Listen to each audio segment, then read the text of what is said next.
Ahí Hola, estamos. buenas noches. Estamos en vivo desde que Chile decía San Ramón, el comando aquí por el apruebo en nuestra comuna, por el apruebo de la nueva constitución y la convención constitucional. Esta noche traemos el tema de la educación y los problemas que tiene la constitución actual y quisiera darle un cariñoso saludo aquí a mis compañeros, José Herrera, Karina González y el invitado especial del día de hoy, Guido Lea. ¿Ya? Les contamos que Guido Lea es profesor de profesión, ya mucho tiempo trabajando también en temas de educación, se maneja harto los datos, es como bien Mateo en los datos y la estadística de todo lo que es educación. Eh, Hace clases actualmente en los H y nos va a estar acompañando el día de hoy. Eh, Hoy tuvimos una noticia importante para comenzar a modo de introducción de este live, que tiene que ver con la aprobación de la Cámara de Diputados de este 10% del retiro de las AFPs. Así que le dejo la palabra aquí a, mi, a mis compañeros y compañeras para que comenten al respecto del tema. José, Guido, Karina. Bueno, yo tengo una opinión totalmente favorable al respecto. Me gustaría solamente mostrar algunos hechos, unos datos cuantitativos. No sé si ustedes lo sabían, pero el año 2019, de los 10.332 jubilados, la pensión promedio fue de 158.000 pesos. Y la mitad de ellos se pensionó con menos de 52.000 pesos. Y también tú puedes saber que en Chile la tasa de suicidio es la más alta en los adultos mayores. Y alrededor de un 27% de los adultos mayores trabaja porque sus pensiones son bajas. Entonces esto nos está hablando de que el sistema no está cumpliendo con el rol fundamental, que es dar pensiones a los ciudadanos. Esto se contrasta con las cifras de dividendos que reciben los dueños de AFP. Entiendo que producto de las comisiones, que según los datos que yo tengo de CIPE, los dividendos pagados en el año 2017 o 2018 ascienden más o menos a 256.000 millones de pesos. Entonces no hay ninguna comparación, no hay ninguna proporcionalidad entre lo que gana un accionista, un dueño de AFP, producto de la utilidad de dividendos, y lo que se pensiona a un ciudadano común. Entonces esto habla de que esto no es un sistema de pensiones, es otra cosa. ¿Qué es? Es un mercado de capitales. Y es muy entretenido porque leyendo el libro de Alejandra Matus sobre la AFP, tú puedes darte cuenta que en los años 80 parece que ni siquiera el general Pinochet creía en la familia Piñera, porque le dijo a José Piñera que las Fuerzas Armadas debían quedar fuera de este sistema. Este sistema era para los civiles, pero no los militares. Y los militares ahora imponen un sistema llamado Capredena, que es un sistema de reparto. Y si ustedes ven, esa estadística no la tengo acá, pero los sueldos que tienen son 1.800.000 pesos y sueldos sobre 1.000.000 de pesos para los jubilados de las Fuerzas Armadas. Está muy bien que ganen eso, pero ¿y el ciudadano común? Entonces yo ahí veo una discriminación. Karina.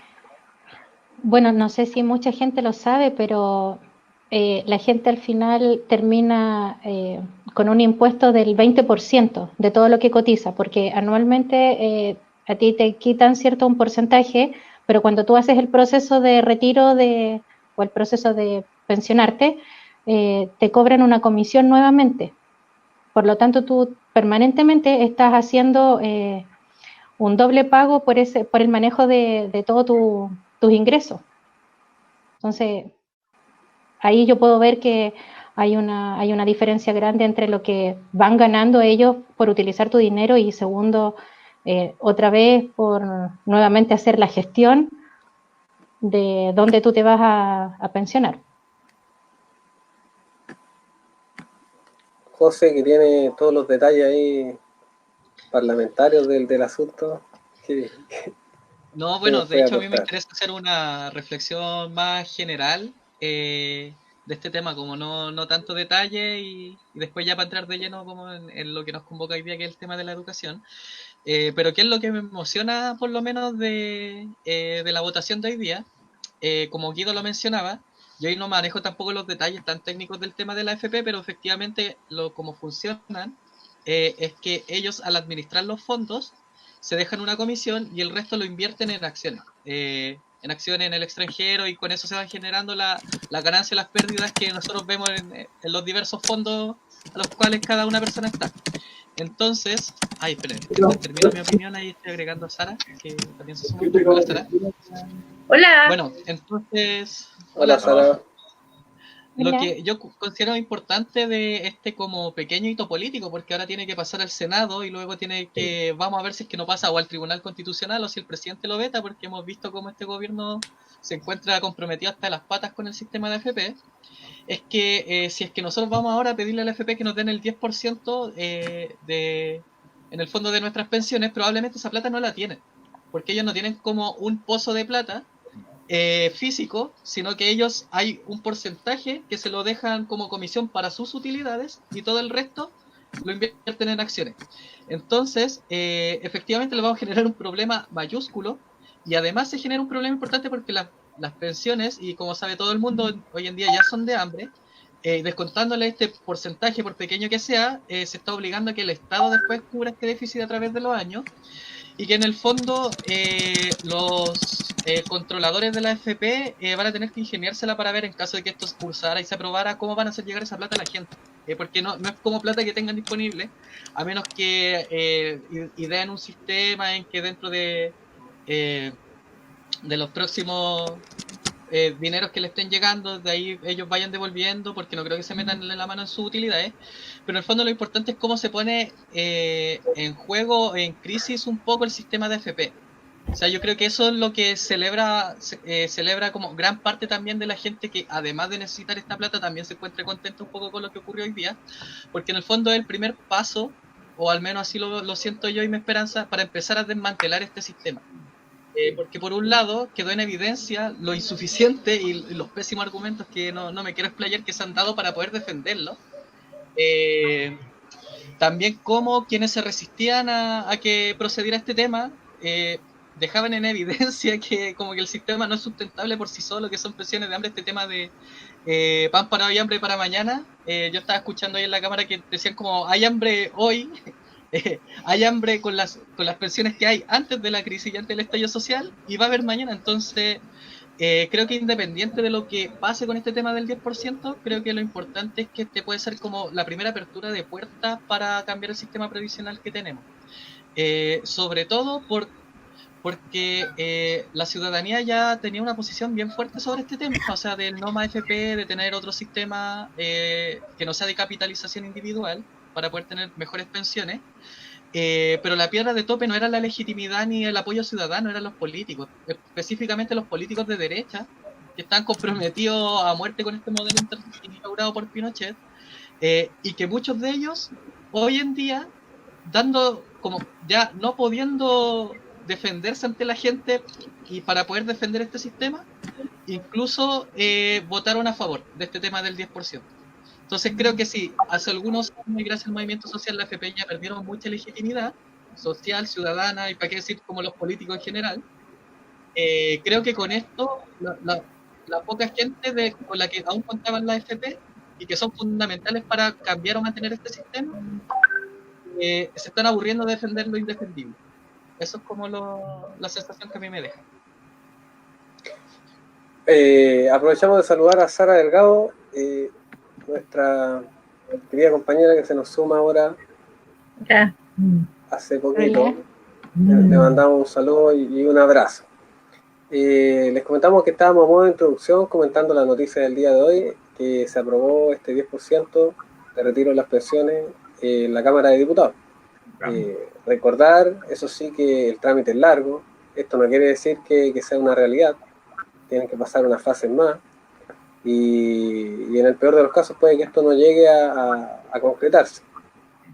Hay que ser bien transparente con la gente en eso, y no es una realidad, sino que es una noticia en desarrollo, pero se logró un primer paso. ¿Ya?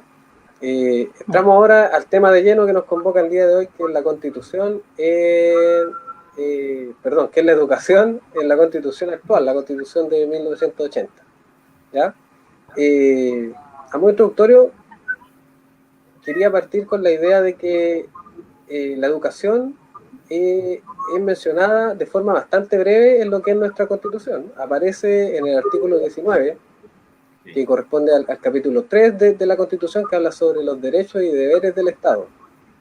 Pero yo creo que eso habla más de derechos que de deberes del Estado habla poco, pero en el artículo 19, ustedes pueden ir al numeral 10 y al 11, que son los únicos dos que tocan el tema de la educación. Entonces quería hacer una pregunta inicial para que se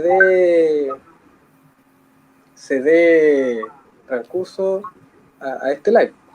Y de igual forma invitamos a toda la gente, a todos los vecinos, vecinas que nos siguen acá en las redes sociales que vayan comentando, ¿ya? Entonces, voy a dejar una pregunta abierta, y en especial para nuestro invitado del día de hoy, el profe Guido,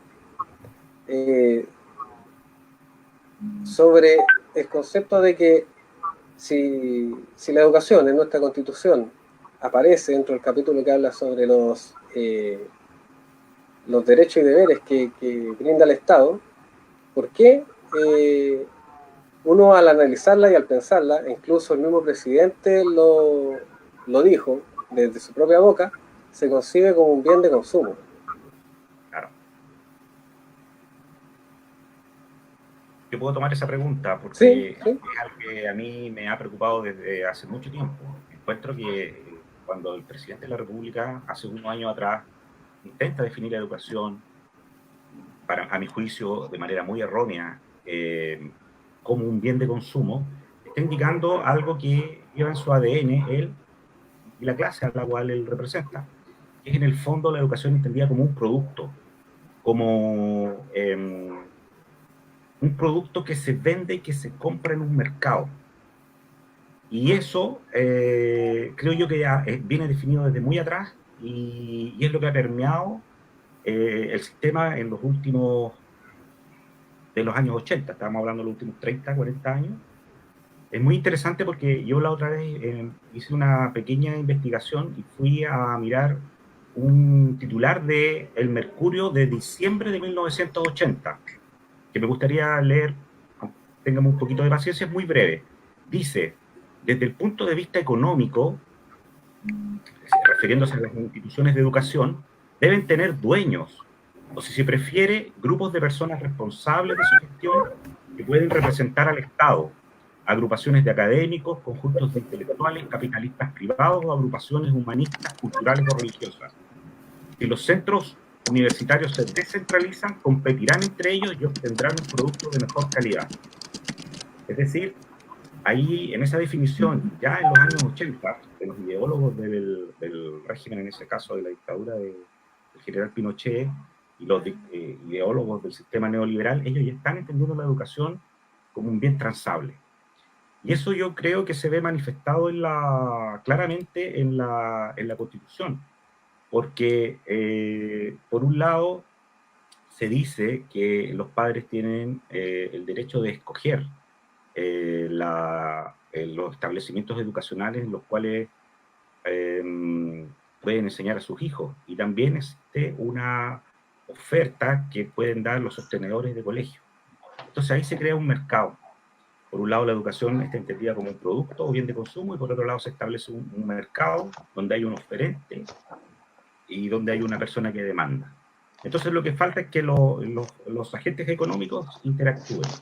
Entonces el profesor ahora se entiende simplemente como un agente, como una persona que ofrece y que da un insumo, y que el estudiante en este caso es una persona que recibe ese insumo y que él evalúa, así como si me gustan o no los zapatos, si me gustan o no la ropa, si me gusta o no el sándwich, esta educación me gusta o no.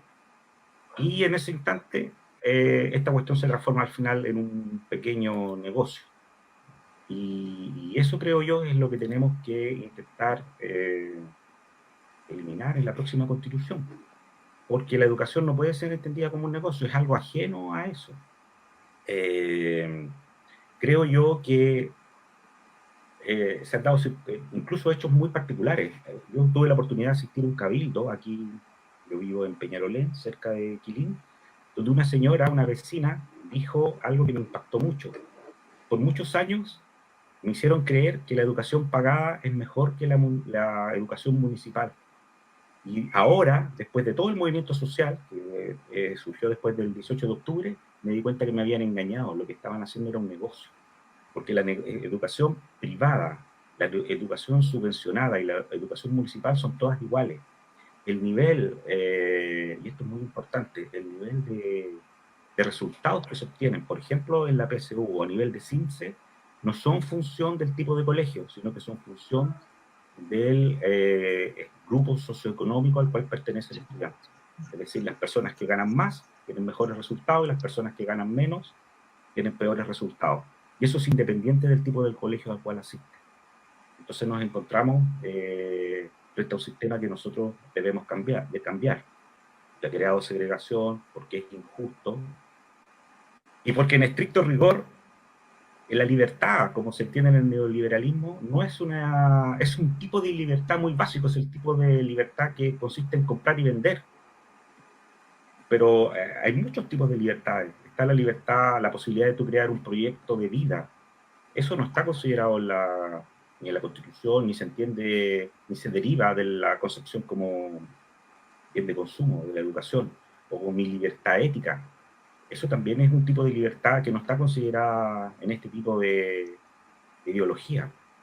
Entonces, al ser considerada solamente la libertad de comprar y vender, la educación se transforma en un negocio. De esa perspectiva, nosotros tenemos que trascender esto.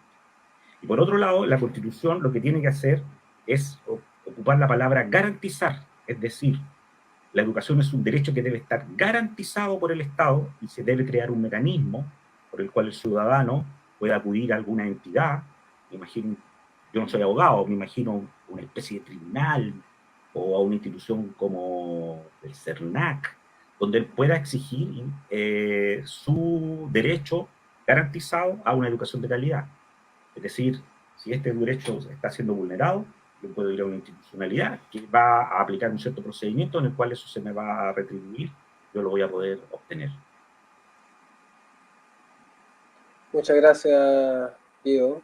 Le abro las palabras a las chiquillas aquí, a Karina, a Sara, si quieren hacer alguna pregunta, seguir en el debate. Sí, yo me quiero referir a dos términos. El primero, libertad en el acceso a la educación. Creo que primero no tenemos, porque el actual sistema de admisión escolar también genera barreras para que el apoderado pueda participar en esta elección, porque cumple con ciertos requisitos que tiene que ver con el rango, tiene que ver con varias cosas. Y por otra parte, cuando nosotros hablamos de calidad, ¿qué es lo que definimos como calidad?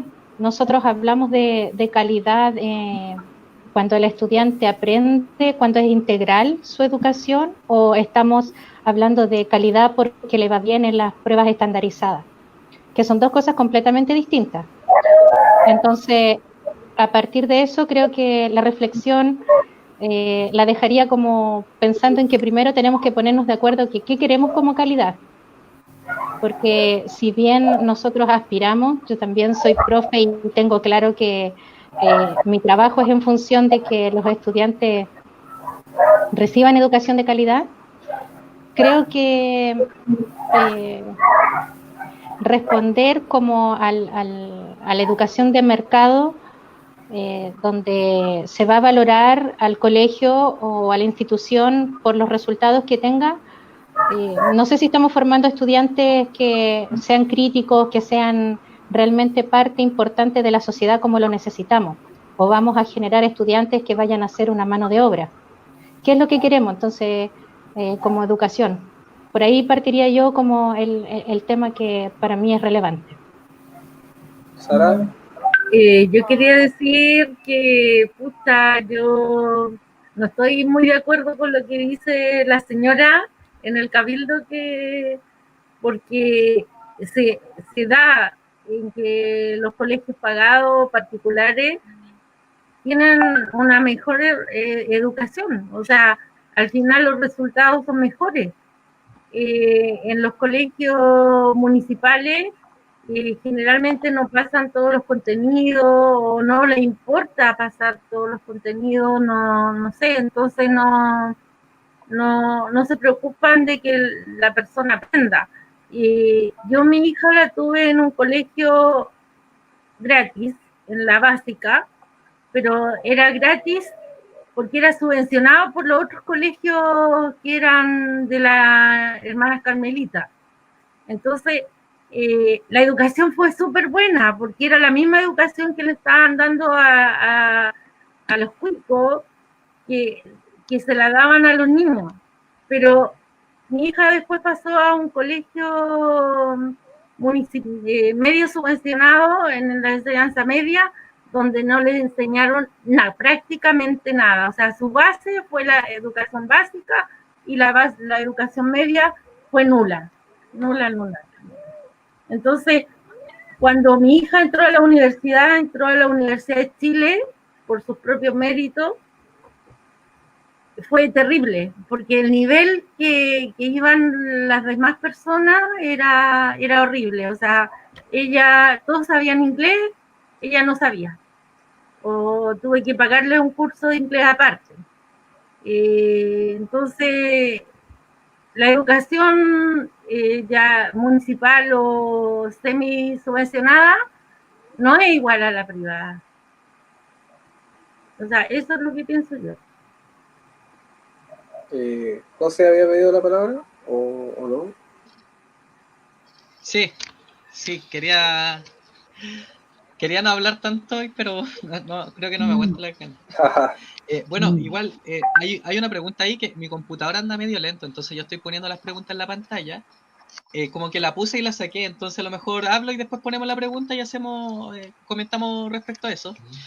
Pero siento que lo que yo estoy de acuerdo, creo que incluso más, creo que Sara y Guido están de acuerdo, porque el problema es como en el fondo de cómo está pensado el sistema. Y de pronto creo que lo que mencionaba Guido tiene un poco que ver con este tema más ideológico, como se dice, de que lo privado es mejor que lo público, lo estatal, siempre. Y la gracia es que el sistema educativo chileno, el Estado se ha encargado de hacer particularmente pocos esfuerzos porque lo público sea bueno y dar muchas condiciones para que la educación privada y el mercado en general operen a sus anchas. De hecho, principalmente en los colegios, bueno, y también en las universidades, son muchas más las restricciones que tienen los establecimientos públicos en comparación a las que tienen los establecimientos privados para un montón de cuestiones, como desde la gestión de los dineros hasta del contenido curricular o de un montón de cosas que quisieran o pudieran hacer. Y mi impresión es que efectivamente, y bueno, y el sistema educacional chileno desde pre-kinder probablemente hasta la universidad es muy desigual.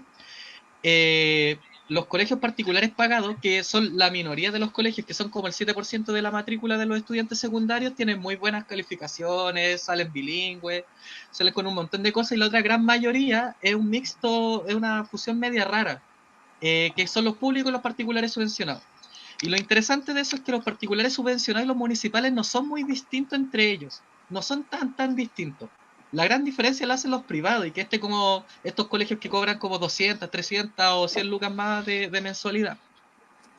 Entonces, yo creo que lo interesante que está del fondo de esto es que cómo la educación pública y el Estado han hecho pocos esfuerzos porque sea una educación de calidad, equitativa, integral, y de hecho de cómo lo han dejado estar. Desde el 2018 hasta los últimos años, la educación particular subvencionada, que no es mejor que la municipal, en términos gruesos no hay tantas diferencias, ha crecido un montón, se ha comido un montón de matrículas y han cerrado muchos colegios municipales por lo mismo, porque la gente como cree a priori que todo lo que es privado es mejor que lo estatal o lo público, se empiezan a ir. Y eso ha sido pensado desde el Estado, pensado desde un modelo en que se quiere que sea la lógica empresarial o directamente los empresarios los que estén a cargo de la educación, de la salud, de las pensiones. Y por lo mismo creo que son como compatibles un poco ambas visiones y que eso también viene un poco pensado como desde los gobiernos que se han hecho cargo del Estado, como también desde la Constitución. Y como de este tema del bien de consumo y la libertad de enseñanza, que en otras palabras es como tener libertad y ciertas condiciones para hacer un negocio o al menos como una especie de corporación privada con los establecimientos educacionales, y de cómo se da muchas facilidades para que el Estado haga poco y los privados hagan mucho, con la excusa, por ejemplo, de no tener competencia desleal con los privados. Y esto, no sé, podríamos ver ejemplos a nivel de la escuela, en las universidades, pero me alargaría mucho y lo último que me gustaría destacar es el tema de cómo la obsesión en Chile, vinculado a todo este sistema que está pensado para que lo público sea penca, así para decirlo en términos simples, y particularmente en el sistema escolar. Además que en la universidad ocurre algo similar, pero es como otra vuelta. Y que los privados tengan mejores condiciones para operar, es cómo se quiere estandarizar todo, cómo todo se quiere tener pruebas, ranking, SIMSE, PSU, muchas veces se justifica, o sea, evidentemente yo creo que deberían haber pruebas para saber si los chiquillos están aprendiendo a leer, a sumar, multiplicar y cómo se puede mejorar ese tema, pero Chile tiene una obsesión con estandarizar y que está muy vinculado al tema de que es un bien de consumo, para que la gente sepa qué manzana es mejor que la otra manzana, qué naranja es de mejor calidad que la otra naranja, y que sea fácil de ver, que tenga un puntaje, y que en el fondo el que sea más penca sea como desplazado, y que no es el colegio solo el que es desplazado, sino todos los estudiantes que están ahí, que van a estar por llegar, los que se van a hundir en un hoyo con este sistema de competencia mientras los otros salen adelante. Y que lo más paradigmático de este hecho fue cuando, no sé si se acuerdan, cuando Lavín fue ministro de Educación, que quería poner semáforos con colores según el puntaje SIMSE de los colegios. Esto era literalmente, bueno, usted va al supermercado, va a elegir su colegio, ya mire, este está podrido y este está más o menos. Eso. Segregación pura, expresa. Creo que el mapa de Lavín fue una de las cosas. Ahí se me cayó Lavín, creo que ha sido una de las cosas más horrorosas que han construido en Chile. Eso debido a que el puntaje, y yo ahí tengo mi propia opinión, hay evidencia de que el puntaje, por ejemplo, de PSU tiene una correlación directa o es directamente proporcional al nivel socioeconómico del estudiante. Eso lo quiero dejar bien claro. Entre más dinero tiene la familia, mejores puntajes. Entre menos dinero, peores puntajes. Y lo mismo ocurre en el caso, por ejemplo, y aquí estoy mirando una tabla, en el puntaje de SIMSE de comprensión lectora. En los niveles bajos y medios bajos, los puntajes de comprensión lectora son prácticamente similares en los sectores, tanto en comprensión lectora como en matemáticas son prácticamente iguales en los niveles bajos, en los sectores municipales, particulares subvencionados y particulares pagados, tanto en el nivel bajo como medio bajo. Y empiezan a subir en el nivel medio, medio alto y en el alto. Es decir, los puntajes suben dependiendo del nivel del GCE, del nivel socioeconómico del estudiante, pero cuando uno los apertura por tipo de colegio, de establecimiento, eso no cambia mucho. Sí. Mi sueño es que en la próxima Constitución se establezca la garantía de una educación de calidad y que sea gratuita en todos los niveles. Creo que eso es muy importante. Tiene que existir gratuidad en párvulo, en educación básica, en educación media y en universidad. Posiblemente tendríamos que pensar en una estructura diferente de impuestos, donde proporcional al dinero, donde haya nuevos impuestos para los súper ricos y que ellos financien de alguna u otra manera la educación, el sueldo de los profesores. Una vez yo hice un cálculo, si uno cobrara un impuesto del 5% a los súper ricos, podría uno pagarle un piso a los profesores de 1 millón de pesos, a los profesores de educación media y básica, que son alrededor de 250.000, si no me falla la memoria. Entonces uno tiene que empezar a pensar el país de manera diferente. Y también con respecto a la libertad de enseñanza, es una libertad relativa. ¿Qué libertad de enseñanza tiene una persona de escasos recursos? Puede ir y si esa persona o esa familia quiere tener a su hijo en el San Benito, ¿puede llevarlo? ¿Puede pagar un colegio de 250.000 pesos, de 300.000 pesos?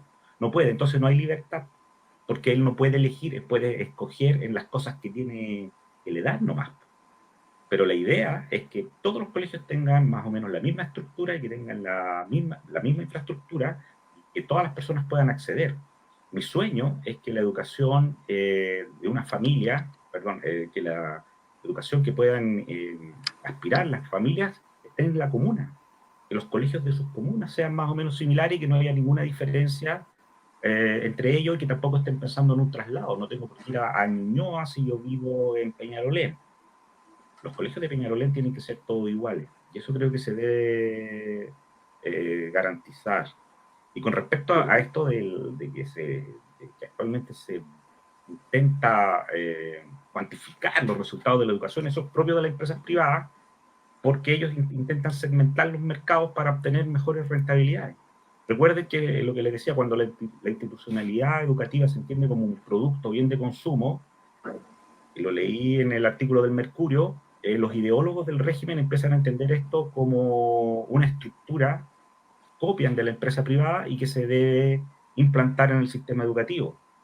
Entonces, se empieza a pensar una relación de oferta y demanda, que empieza a obedecer a criterios competitivos y económicos, la racionalización de los procesos, instala un criterio gerencial en la toma de decisiones internas y externas de las instituciones. Se empieza a considerar los indicadores de salida, esto es típico, la retención, la tasa de titulado, la tasa de empleabilidad, se empiezan a hacer encuestas, los procesos de evaluación docente, cuántos papers hace un docente en la universidad, los rankings, son importantes las tasas de moroso, empiezan a surgir conceptos como retorno sobre inversión, medición de competencias del estudiante.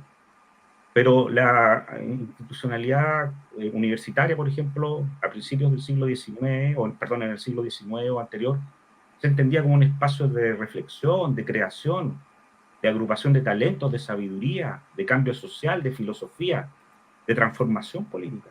Por eso es muy importante lo que dice Karina, también tenemos que definir qué educación queremos para el futuro, qué tipo de ciudadano es aquel que queremos formar. Mi sueño también es que el próximo presidente de la República nazca o surja de un colegio técnico. Eso es lo que quiero. Porque eso va a indicar que ese colegio tiene una calidad que le permite a esa persona acceder a un puesto y que todos somos iguales, que la pobreza relativa en Chile, que ahora es terrible, muy grande, recuerden que la pobreza relativa se refiere a la cantidad de sueldos que gana el 10%, por ejemplo, más rico sobre el 10% más pobre, es una de las más altas del mundo. Entonces, si un próximo presidente nace de un colegio técnico, sale de un colegio técnico, eso significa en el fondo que somos una sociedad más igualitaria. Yo quería acotar una idea. Estamos con eco, parece, ¿no? Una pregunta técnica, pero parece que soy yo, ¿o no? Parece que sí. A ver, ahí sí. Sí, porque lo estamos silenciados. Ahí sí, ya, era yo el del eco. Quería un poquito plasmar esta visión de que la educación es un tema de política pública en Chile. Yo creo que uno de los dos más importantes. Y de esta idea de que la educación es igual para todos, algo de cierto hay, porque bajo la ley y bajo el dictamen del Ministerio de Educación, la educación es una para todos los chilenos y chilenas. No debiera haber diferencias desde la norma, ¿cierto? O sea, la política pública es esta. El tema es que la implementación en todas las políticas es distinta. Es distinta según el lugar, según el segmento social, económico, etario, étnico. Entonces, y en esta constitución que más o menos le tira todas las pelotas o todos los pases de gol al mundo privado, la implementación de esta política que debería ser para todos más o menos parejita, tiene unas desigualdades tremendas. Entonces, en el papel debiera ser igual para todas y todos los niños, jóvenes, adultos, porque esto no está solamente detallado en un grupo etario, sino que debiera referirse al transcurso de la vida. Pero si está más o menos igual, ¿por qué se implementa de forma distinta? ¿Por qué pasa esto que dice Sara, que uno lo nota? Que en un colegio municipal yo creo que el 95% tienen educaciones deficientes. ¿Por qué pasa lo que dice Guido? Que los indicadores de buenos resultados van de la mano con el poder adquisitivo que tenga su familia. Esos son temas importantes. Cuando en el papel hay un solo instructivo, o sea, hay una sola ley. Y la ley nos dice, oye, esta educación vamos a tener para este segmento de la sociedad, esta educación para este otro, esta educación para este otro. Eso no existe. En la norma debiera ser para todos igual, pero no ocurre. Bueno, para no extenderme más, quisiera darle ahí la palabra a las chiquillas si es que quieren hacer una pregunta, y también a José para que nos lea las preguntas de la gente. Es la sección que Miguel bautizó como el clamor popular hace una semana. Sí, yo creo que debiéramos hacer las preguntas de la gente, porque allí parece que hay las preguntas de la gente. Sí. No sé, ¿tú vas a preguntar? No, denle ustedes, yo las voy poniendo. Son preguntas y opiniones. Tenemos harta opiniones igual. Entonces, para que las lean ustedes, yo las voy poniendo ahí en la pantalla. Ya, dice Sandra Sáez Flores. Hola, estamos claros que falta otro paso más, pero hoy es un triunfo de los chilenos sin color político. Saludos desde el sur, y para mi educación es un privilegio. Para mí educación es un privilegio, ya que hay derecho a elegir. Porque la gente, no hay derecho a elegir, porque el agente económico es el que prevalece. Otro comentario, saludo, acá digo. Dale. Ya. En el 73 acabaron diputados, senadores, presidentes, políticos con compromisos estadistas. Hoy solo existen partidarios. Se deben al partido y no al Estado. O sea... Es un comentario. Comentarios. Sí. Casi todos son comentarios, ¿no? Sí, pero los vamos a leer porque es importante la participación de todos. Está bien. Ya, Sarita, 1 y 1. Feliguita revoltosa. Dice, lo peor que pudo pasar en la educación fue traspasar todo al poder de los municipios. Está ultra comprobado que los colegios municipales no están dando la talla, y eso lo podemos ver en el CIMSE. Prueba estandarizada nefasta. Yo ahí quisiera agregar algo. Yo quisiera ahí agregar algo, que no solo no está dando la talla, sino que yo creo que también es por este sistema de tipos de contrato también, que yo pienso primero por los recursos que le llegan a los colegios municipales, que muchas veces quedan en el camino, y segundo, porque existe un tipo de contrato hacia los docentes que yo no digo que sea malo, sino que tiene muchas barreras como para ir mejorando la calidad de los docentes que ya son de planta. Por lo tanto, muchos quedan estancados en colegios o son trasladados dentro de la misma comuna, pero sin la intención de mejorar, porque ya tienen su puesto asegurado. Entonces yo me pregunto, bueno, en definitiva, ¿qué es lo que estamos ahí permitiendo? Si es una buena calidad que va a recibir el estudiante, o estamos asegurando simplemente la parte laboral del docente. Yo soy docente y me pongo a lo mejor en ese plano. Me encantaría a mí tener un contrato, o sea, estar a contrata, de planta, para que estuviera asegurado mi puesto de trabajo. Pero soy parte de un colegio particular subvencionado y me debo a metas, me debo a cumplir muchos objetivos, que eso implica mucho esfuerzo, ¿cierto? Y por lo tanto tiene que ver con que mejoro día a día mi práctica docente para mantener esto, porque hay muchos profes que están esperando mi puesto de trabajo, ¿cierto? Es complejo, pero... Karina, lo que tú dices yo lo encuentro terrible y me causa un dolor, pero muy profundo. Que siempre yo lo estoy mirando, sí, porque los profesores tienen que ser como en Finlandia, tienen que ser el primer eslabón social, tiene que ser la profesión más reconocida en Chile.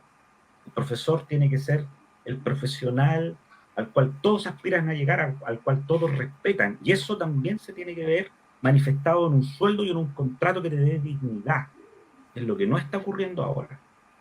Y eso a mí me causa mucho dolor. Viendo que los profesores no tienen esta seguridad, pero eso es un efecto sobre un cambio que nosotros tenemos que hacer, creo yo, en la estructura social del país y que está permeado por el cambio. Exacto. Y solamente algo muy pequeño, creo yo que no solo los colegios municipales no están dando el ancho, sino que los subvencionados y los privados tampoco.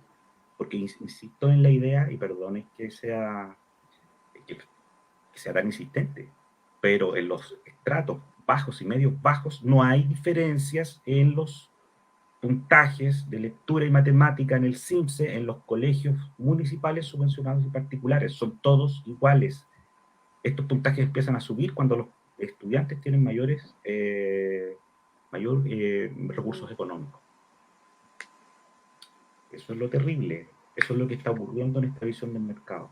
Y también el hecho de que los profesores sean evaluados de manera individual obedece a esta visión del mercado, a esta visión neoliberal en el cual el culpable de todo siempre es el individuo. Él es el que tiene la responsabilidad absolutamente de su vida. Pero yo, por ejemplo, he pensado que las evaluaciones deben ser quizás enfocadas en un contexto del colegio, quizás donde tú trabajas en un contexto diferente a un colegio de Chiloé, a un colegio de Valdivia, a un colegio del desierto, a un colegio de Santiago, son todos diferentes. Y lo que debiera ser evaluado es la comunidad de profesores. ¿Por qué te tienen que evaluar a ti como individuo si tú simplemente también estás plasmado por el entorno cultural o por la estructura del colegio en la cual tú estás trabajando? No se puede pensar, pero esa es la mentalidad que existe actualmente y que creo yo que es la que tenemos que cambiar. Y una cosita chica, pequeña. Somos el único gremio que permanentemente está siendo evaluado con este tipo de pruebas. No pasa lo mismo con otros. Entonces, da para pensar. Sí, eso se ve manifestado por una forma en que yo lo veo, es que el ministro de Educación nunca tiene relación con la educación. Es muy raro ver un ministro de Educación que sepa algo de educación. Son gerentes. ¿Por qué? ¿Te imaginas tú un ministro de Salud que no sea médico? ¿O un ministro de Justicia que no sea abogado? ¿Por qué el ministro de Educación no es profesor? Es porque los profesores tampoco, actualmente no tenemos la voz y el poder para manifestar nuestras inquietudes y para cambiar nosotros el rumbo. Son otros los que están decidiendo por nosotros, son otros los que hacen las políticas públicas que tú, Karina, tienes que efectuar en tu día a día en el aula. Pero es una política pública impuesta. ¿Has participado tú en la confección de esta política pública? ¿Has participado en la confección de los planes y programas? Otros lo hicieron por ti. Eso es lo que hay que cambiar. Bien. Sigamos con las preguntas. Sí, había un comentario súper largo por ahí, no sé, ahí está. Está bueno. Pero vamos por orden, sí. Sí. Ya. Voy a leer el siguiente. Hoy en día el trabajo para los profesionales es cada vez más difícil de encontrar sin pituto y los sueldos más bajos están tan mal que a pesar del modelo neoliberal, quien mejor paga es el Estado. Si hay educación gratis, imagino que esa situación empeoraría, porque la demanda sería muchísimo mayor que la oferta. ¿Cómo se soluciona ese problema?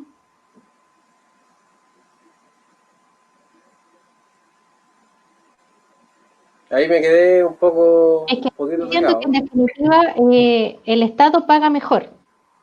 Me imagino que hablando de los profesores, o sea, claramente porque ellos están permanentemente en evaluación y por lo tanto acceden a distintos tramos y eso es lo que hace subir su sueldo, porque en un particular subvencionado el sueldo es el mínimo más todos los bonos, entonces lo que ellos te puedan ofrecer, y en un particular claramente el sueldo también es distinto. En algunos se mantiene cerca del mínimo nacional y en otros es muy superior, pero te exigen ser bilingüe, manejar otra lengua, tener magíster, doctorado, entonces ya van otras las condiciones que tienen que ver con el acceso a ese puesto de trabajo.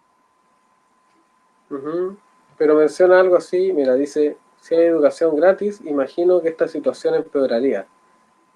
Lo de los sueldos. Eso no tiene de por los qué ser así. docentes. No, Mira, no tiene puedo por estar qué ser así. equivocado, pero creo que en Finlandia hace poco, hace un año, se estatizó la educación. Y es el Estado el que toma el rol completo del sistema. Y no podemos decir que siempre te dicen, oye, pero tú eres comunista. Porque ese es como siempre el argumento que tienen mucha gente de derecha. Eso no tiene nada que ver, ¿no? El Estado tiene que asumir el rol y pagar buenos sueldos. Y para eso creo yo que tenemos que repensar la forma en que vamos a cobrar los impuestos y que las personas que tienen más dinero van a tener que pagar mucho más. Tenemos que hacer una inversión que creo yo es prioritaria en educación. Lo mismo en salud y en pensiones, que son las 3 áreas, creo yo, donde el Estado tiene que jugar un rol preponderante.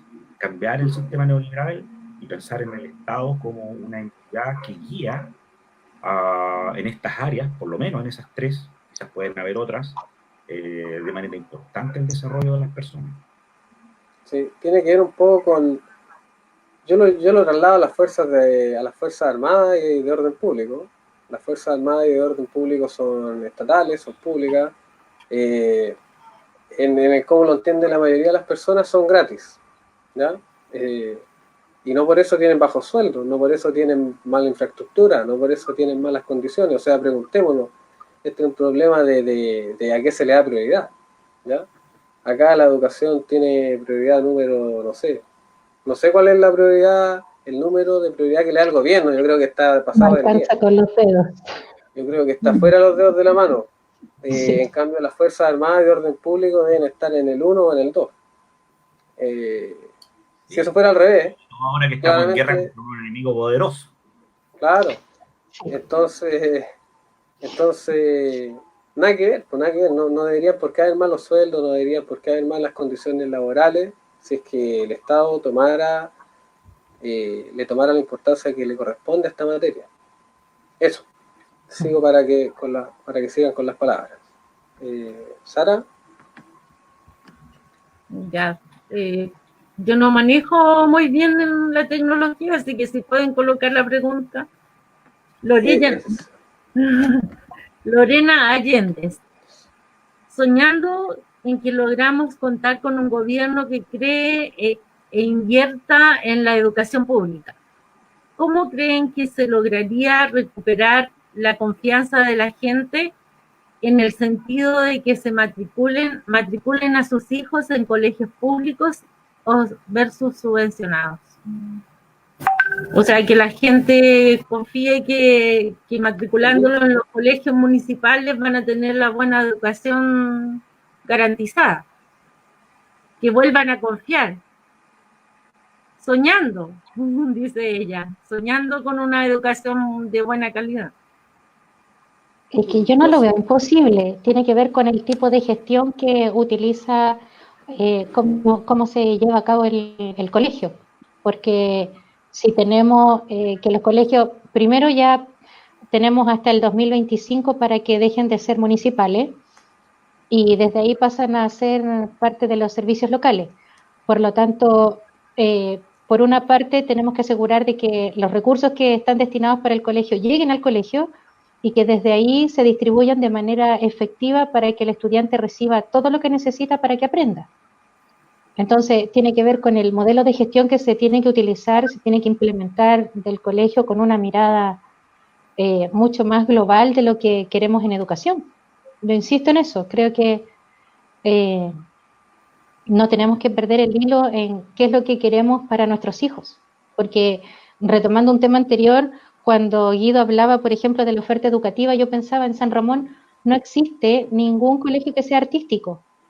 O sea, tenemos municipales, particulares subvencionados, pero no tenemos ningún privado, claramente porque estamos en un contexto donde no podrían pagar nuestros vecinos. Pero ¿por qué no tenemos un colegio artístico? ¿Hacia dónde está apuntando entonces nuestra educación? Tenemos que salir a buscar un colegio artístico, tenemos que, o algunos de nuestros colegios que sea de calidad. Creo que solo uno que es el que ha dado más que hablar en los resultados de la prueba SIMSE de cuarto básico. Solo uno. Entonces, tengo una pregunta. Ahí, lo que ocurrió en la ley de educación, que ocurrió hace poco, donde se elimina el lucro en educación. Yo creo que eso es clave porque así las personas no pueden sacar el dinero en utilidades para comprar sus casas, ni sus autos, ni para viajar fuera de Chile, ni para fines distintos que sean los educativos. Es decir, todo el dinero y todos los recursos que se obtienen a través de aranceles u otros tienen que ser invertidos en el propio establecimiento educacional. Entonces, creo yo que en el Chile, en el futuro, se debieran pensar solamente dos tipos de los establecimientos educacionales estatales. Estoy dando un nombre, no sé si ese es el más adecuado, que sea mayoritario, el 80 al 90%, y un 10% que tendrían que ser quizás los privados. En mi mundo ideal quizás no debieran existir, pero en el mundo real yo creo que va a existir siempre acá en Chile, por lo menos por un buen tiempo. Y el Estado tiene que tomar un rol preponderante, emparejando la cancha y haciendo que la calidad sea igual para todo este tipo de colegios. Yo decía que tengo una pregunta. Hablaron de servicios locales. ¿Qué son los servicios locales de educación? Para Karina. Guido, ¿respondes tú o respondo yo? Ya. Ya, perfecto. A ver, lo que pasa es que en esta creación de la nueva ley, la reforma educacional, ¿cierto? Decía fin al lucro y creación de los servicios locales para que efectivamente los colegios dejaran de ser municipales, porque se entiende de que existen corporaciones municipales y departamentos de educación municipal donde muchas veces los dineros se destinan mucho a la parte administrativa o se pierden los dineros y no le llega lo que corresponde a los estudiantes. Por lo tanto, desde ahí pasan a ser parte del Estado con estos servicios locales y por lo tanto son ellos los que lo administran. Ahora, no han estado exentos, que acá en Santiago existen dos, que hasta hace muy poco ni siquiera tenían un jefe máximo, no tenían directores de los jefes locales. Entonces, ¿hacia dónde apuntamos con que el servicio local, por ejemplo, Barranca, seguía buscando al director de este servicio local? Entonces, estamos apuntando a que en nuestro gobierno, o sea, este gobierno está potenciando efectivamente una educación pública de calidad. No, claramente. ¿Algún último comentario de nuestro público? Nuestro fiel público. Chiquillos, José. Queremos formar polillita revoltosa de nuevo. Queremos formar ciudadanos críticos y activos, justos, íntegros, etc. Era una reflexión. Sí, una reflexión. Está muy reflexiva, perdón, la gente hoy. La polillita. Pero a mí me queda dando vuelta algo. ¿Qué cosa? ¿El Estado favorece el que nuestros estudiantes logren ser críticos activos si tenemos tanta represión? ¿Los queremos críticos efectivamente? O sea, yo opino que sí, pero lamentablemente en la práctica, la gente que es crítica, la gente que piensa de manera íntegra, que no va por la corrupción, lamentablemente tiene más barreras, porque tiene muchas cosas en contra. Entonces, es lo que queremos cambiar en la Constitución justamente. Entonces, yo completamente de acuerdo con Polilla Revoltosa, pero tenemos que cambiar nosotros también nuestro pensamiento y desde las bases para que efectivamente eso sea un potenciador y no una barrera en tu diario vivir. Claro, es que el Estado, pensando en el Estado quiere que seamos obreros, técnicos, pero no más, que no pensemos más. Eso es lo que yo pienso que deben querer el Estado. Yo no puedo responder con una pregunta. ¿Por qué no hay filosofía desde primero básico? Solamente está en tercero medio. ¿Cuál es la diferencia? Pensar, ser crítico, reflexionar, mirar la sociedad desde distintos puntos de vista. ¿Cuál es la disciplina que te enseña la ética? La ética, y que hace de la ética un aspecto central. No concibo a Chile sin que el ciudadano sea un filósofo y un experto en ética. ¿Y dónde está esa disciplina? ¿Por qué no existe filosofía? ¿Quién me puede explicar eso?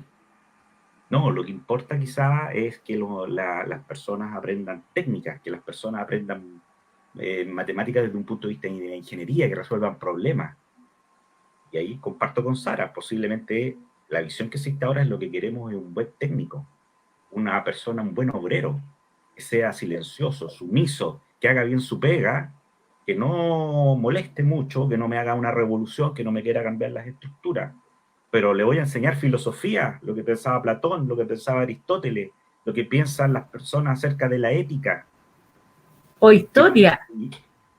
Para allá iba. Historia. No, ahora ya no, historia no. Y fíjate que es curioso, porque estas personas, estos grandes empresarios que han estado metidos en actos de corrupción, ¿a qué son condenados? A clases de ética. Claro que son condenados a clases de ética en universidades privadas. En la Adolfo Gaña, ahí les enseñan ética a ellos. Les enseñan a leer un par de libros, no sé, y quizás responderán lo que pensaba Aristóteles sobre la ética. Pero lo que nosotros necesitamos es una ética viva. La sociedad chilena debe y requiere, a mi juicio, que cada ciudadano sea un filósofo y que cada ciudadano sea un experto en ética. Y eso no está ocurriendo. Estamos lejos. Sí, este país es del más vivo, del que gana el que envíe, Eso tiene que ver con la competitividad. Tampoco... Guagua que no llora no mama. Así, esa es como la ley que los dichos que operan aquí. ¿No? Y la otra vez estaba viendo en Netflix el programa de Trump. Trump decía, vean el capítulo 1, donde lo entrevistan a él, dice que la sociedad se divide en dos tipos de sujetos. Aquellos que tienen instintos asesinos y aquellos que no lo tienen. Y para triunfar hay que ser extremadamente competitivo, ¿ya? Y no tener ninguna barrera ni ninguna dificultad en hacer lo que se tiene que hacer. Esa es la mentalidad competitiva y neoliberal del asunto. Eso es lo que nosotros queremos cambiar. Yo quiero cambiar la competitividad por la cooperación. No quiero que las instituciones, por ejemplo, las universidades estatales, yo lo he escuchado en ellos, no quiero que compitan entre ellos, quiero que cooperen entre ellos. Entonces es un cambio de paradigma completo.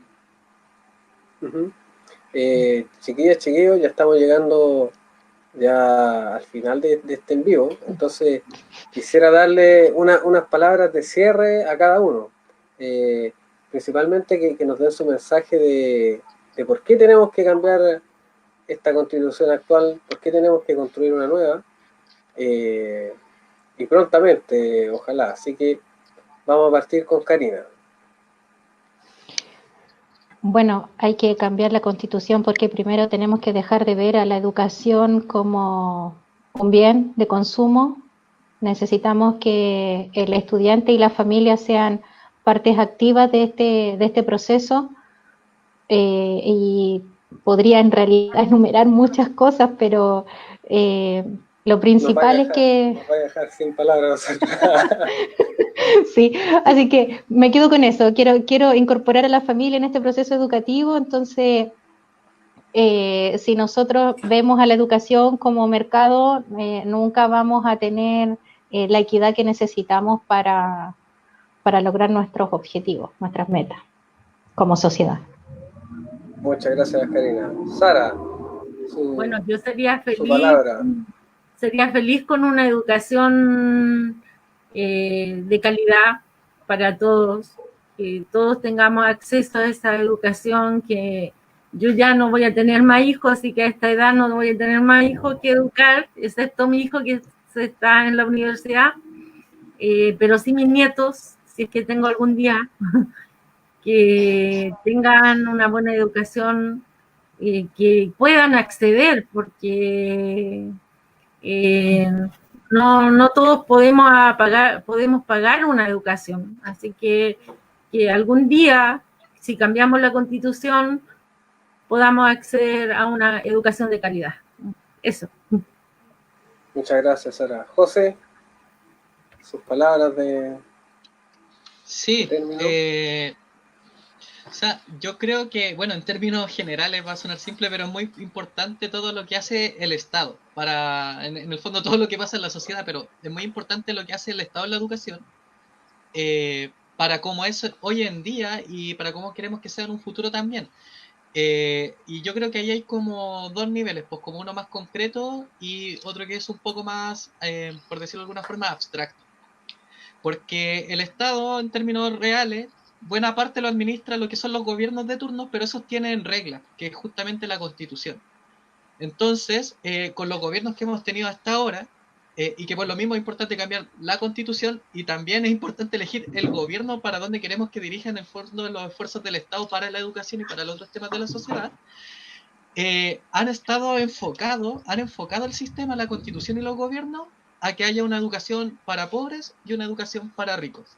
Y esto en todos los niveles del sistema educacional, que haya colegios para pobres, colegios para ricos, e incluso quienes entran a la universidad o a la educación superior, ni siquiera técnicos y universidades, incluso dentro de las universidades hay universidades para ricos y universidades para pobres.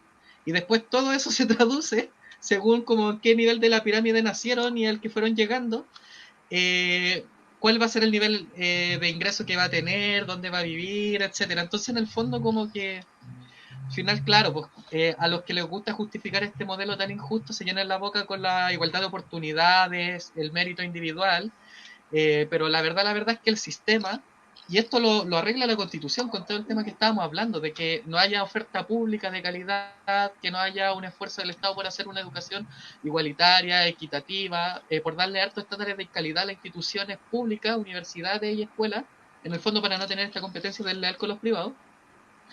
Todo eso, toda esta como desigualdad que viene pensada, segmentada, como decía Guido, es muy importante cambiar la Constitución y el gobierno. Y luego viene un segundo nivel que creo que todos esperamos también con este tema que salía en los comentarios o en el mismo live, que es el cambio de sociedad, que va a ser un cambio de paradigma de lo que vamos a hacer todos como sociedad, y no solo cómo se va a estructurar la educación, ya no de pensar ni en segmentar ni en competencias, sino que cooperar, dar oportunidades, igualdad, mejor calidad pública, etcétera, sino que tiene que ver con un tema que decía Sara, que yo creo que va a ser como como si votáramos dominó, el primer dominó que hay que votar en la Constitución, y de pronto el último al que vamos a llegar es que alguien, si quiere estudiar un técnico, ese técnico va a ser valorado socialmente, y el universitario, el ingeniero, su jefe, no va a ganar 10 veces más que la persona que quiso estudiar un técnico porque es su vocación. Y que incluso todas las profesiones, independientes de qué tan aplicadas sean o no, van a tener todo este pensamiento como mucho más integral para las personas y para formar ciudadanos.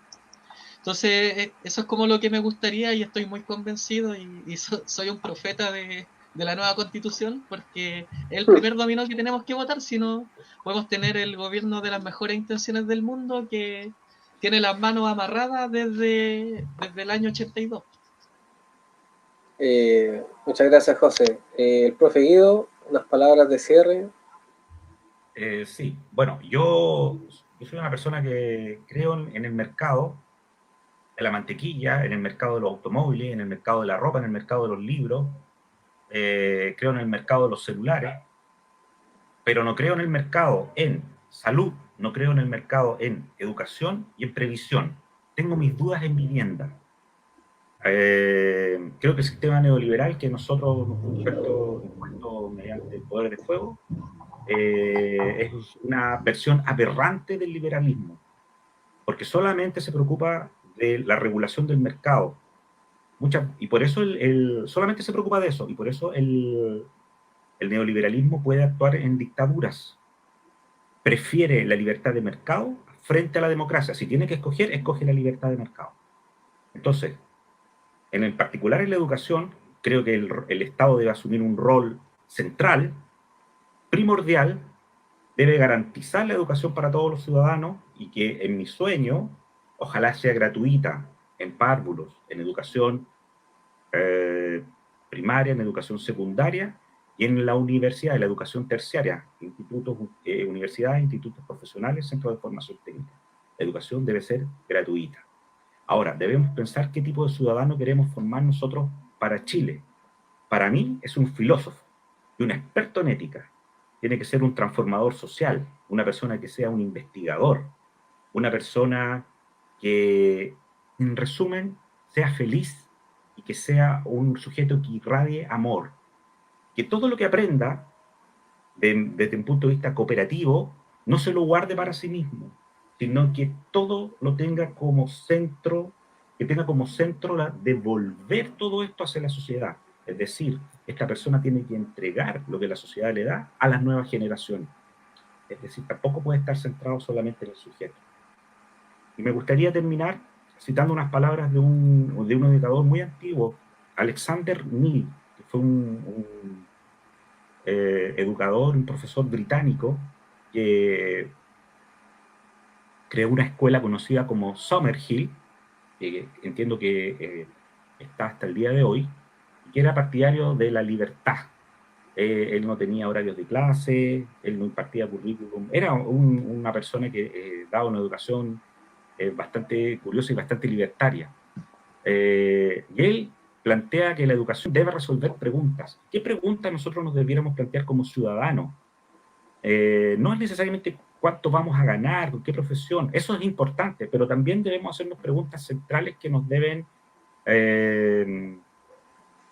hacer sentido como seres humanos. Por ejemplo, la educación debiera responder a preguntas como ¿por qué el hombre odia y mata en la guerra? ¿Por qué los animales no lo hacen?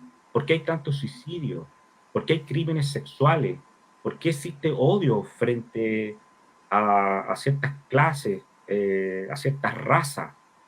Al judío, a los negros, al indio. ¿Por qué? ¿Por qué existe el clasismo? ¿Por qué se odia, por ejemplo, en este caso, a los negros y por las situaciones que han ocurrido en Estados Unidos? ¿Por qué hasta hace poco, por ejemplo, era ser un hijo natural era algo aberrante, o el divorcio? Estas cosas que nosotros deberíamos pensar que ya han pasado, pero nosotros debiéramos tener personas y ciudadanos críticos con respecto a esto. Debiéramos preguntarnos todas las cosas existenciales sobre la vida. Entonces creo yo que para allá es donde debe estar enfocado el futuro ciudadano que nosotros debemos intentar educar, cuyo centro, no me canso de repetirlo, debe ser la ética. Muchas gracias. Por mi parte, los invito a que cambiemos esta constitución, a que la eliminemos, a que quede solo en el pasado, por una razón, bueno, por varias razones, por las que han dicho todos aquí presentes y todas presentes aquí en el panel, pero yo agregaría la razón de que, y ya la he dicho antes, de que Chile tiene 210 años y en 210 años nunca hemos participado y nunca hemos sido actores principales en la construcción de una constitución de este país.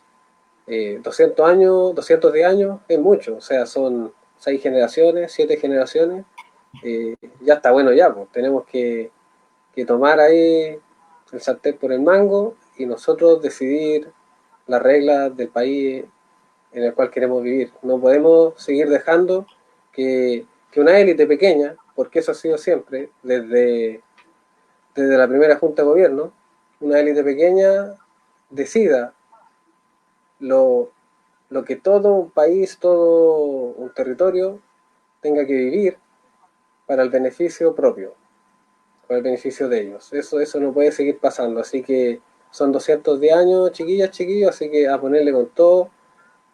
Ojalá en octubre, si es que este contexto nos permite, si no será unos meses después, pero tenemos que ir por el apruebo y ganar esta batalla por goleada.